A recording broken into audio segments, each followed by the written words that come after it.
Assalamualaikum warahmatullahi wabarakatuh.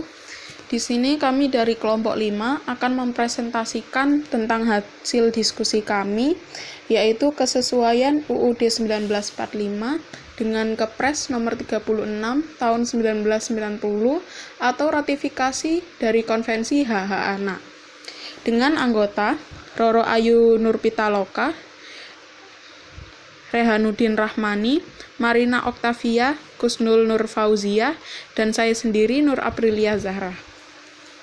Baik, yang pertama, pasal yang sesuai adalah terdapat pada UUD 1945 pasal 28B dengan Konvensi Hak Anak pasal 2 ayat 2.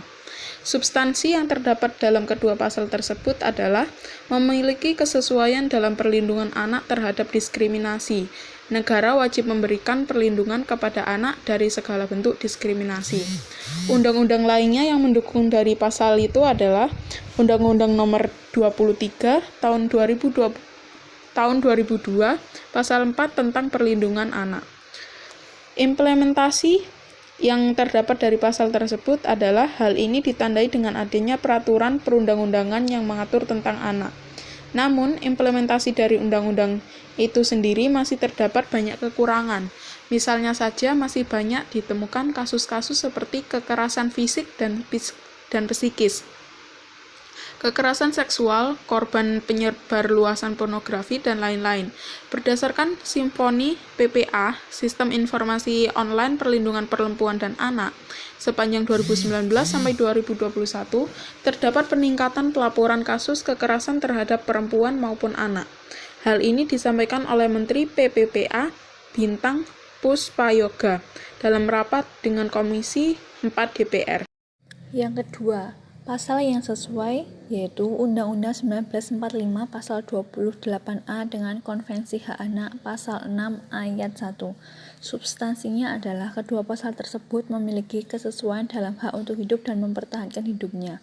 Dalam Undang-Undang 1945 pasal 28A disebutkan bahwa setiap orang berarti menyangkup seluruh warga negara Indonesia termasuk anak-anak juga. Undang-undang lainnya yang berkesinambungan yaitu pasal 9 Undang-Undang Nomor 39 tahun 1999 tentang hak asasi manusia. Yang selanjutnya adalah implementasi.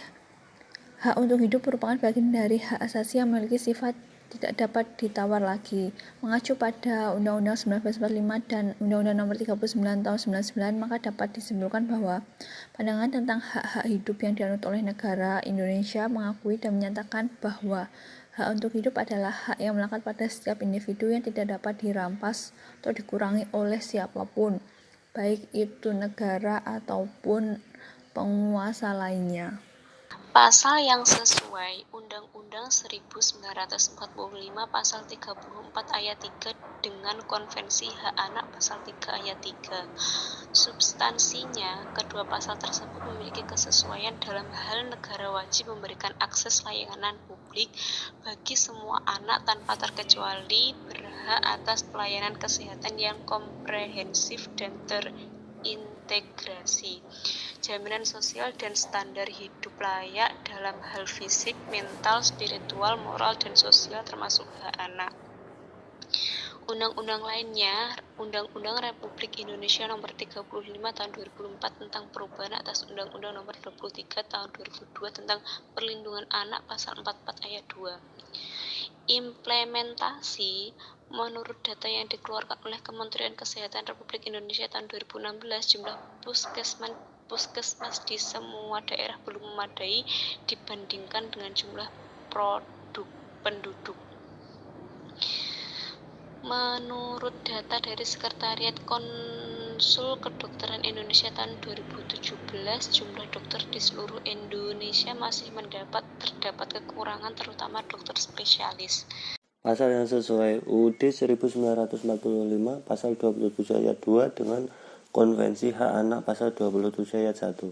Substansinya, kedua pasal tersebut memiliki kesesuaian dalam hal penghidupan yang layak bagi seluruh warga negara. Dalam UUD pasal 27 ayat 2 disebutkan tiap-tiap warga negara, anak juga termasuk warga negara yang memiliki hak atas kehidupan yang layak.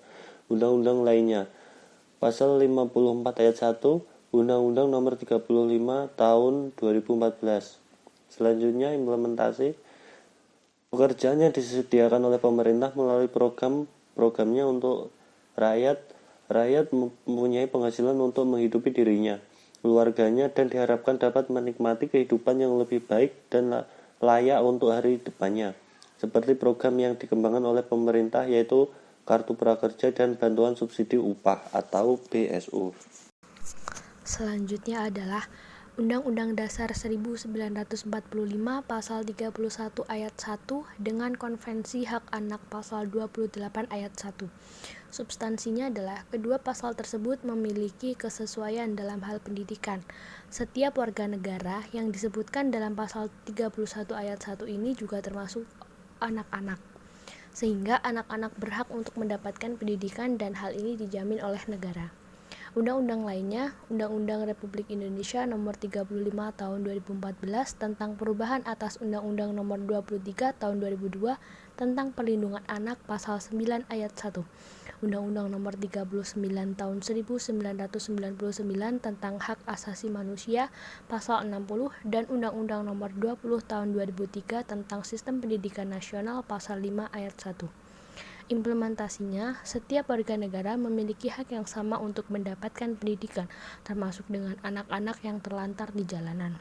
Pendidikan di Indonesia sendiri masih belum sepenuhnya merata, khususnya pada daerah-daerah terpencil. Untuk mengatasi permasalahan tersebut, pemerintah harus mengambil langkah tegas, misalnya dengan membangun sekolah di lingkungan tertentu dan mengirimkan guru atau sukarelawan untuk menjadi tenaga pendidik di sekolahan tersebut. Salah satu sekolah yang sudah terrealisasikan adalah Sekolah Anak Jalanan atau saja yang didirikan pada tahun 2001 yang awalnya berada di kolong jembatan Tol Wiyoto Wiono. Sekian presentasi dari kelompok kami, ada kurang lebihnya mohon maaf. Wassalamualaikum warahmatullahi wabarakatuh.